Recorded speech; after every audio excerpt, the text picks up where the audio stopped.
Hi everyone, Pocono Prepper here, and I'm going to try to make this nice and short. But this is the first year that I'm trying to start my garden from inside, and I took some advice from both the Mrs. Wolfe at our half-acre homestead and from Jane All Zero. Mrs. Wolfe suggested that you use your old paper towel and toilet paper rolls as your cups to start your seeds in. So I saved them up all year.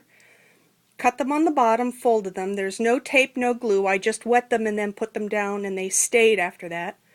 Filled them with some potting soil and planted my seeds, and as you can see, they're starting to grow. We've got lettuce, cilantro, basil, we have scorpion peppers, jalapenos, serranos, just some odds and ends in there to start for making great salads.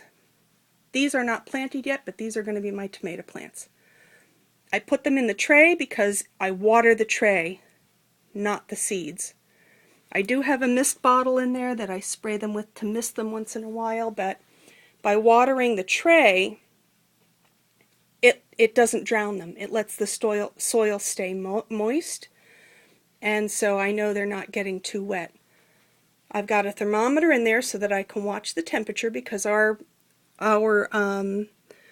cellar stays about 62 degrees all the time, and it's a little cold to germinate stuff, so it's at around 80-82. Instead of a heat lamp, which is about $13 a bulb, I'm using one of those chick bulbs, and they're only $3 and change a bulb. And then this is a regular fluorescent lamp, and what I did was I hooked hangers on either end through the wire, and then I used what Jane Knoll did. These are those thermal blankets that you keep in the car in the winter so that you can wrap yourself in it. And the interesting thing is when the light goes on the inside, it's transparent, but when there's no light, it's solid silver. So I found that interesting. But anyway, I wrapped it and it keeps it in. And then over here, hooked to just a regular clamp light, I have a grow bulb. And the grow bulb and this are hooked to a timer, so they get about 16 hours of light, just like outside. And that's kept all the time so that the temperature stays up. The other thing I wanted to mention was sometimes when you have in your pantry and you don't know what you have and you don't want to buy too much and you don't want to have too little and you don't know when you're running out, I have some labeling ideas. I went to the store and I bought, these are the file things that you hook onto a file, and then you put what your file thing is in there. Well, I turn it this way, and I just made an additional cut so that it would fit into these little triangles.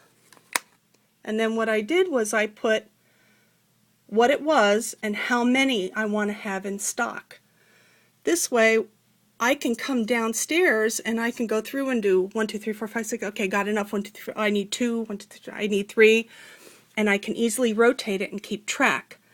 Now, if you're doing things like canning jars and maybe, well, I hope that's not too dark, canning jars, and you have shelves with all your things on your canning jars, maybe you need a little bit different of a way to keep track because you're not really going to keep so many jars. You just want to know the location. So what I did was I bought, you know, those hang taggy things for your ID that says, hello, my name is. Well, I bought those and then put 3x5 cards in there, cut it down. And then this tells you, in this row I have beets and pickle spears. Over here I have sausage patties, sausage and meatballs and spaghetti sauce. Over here I just have regular spaghetti sauce.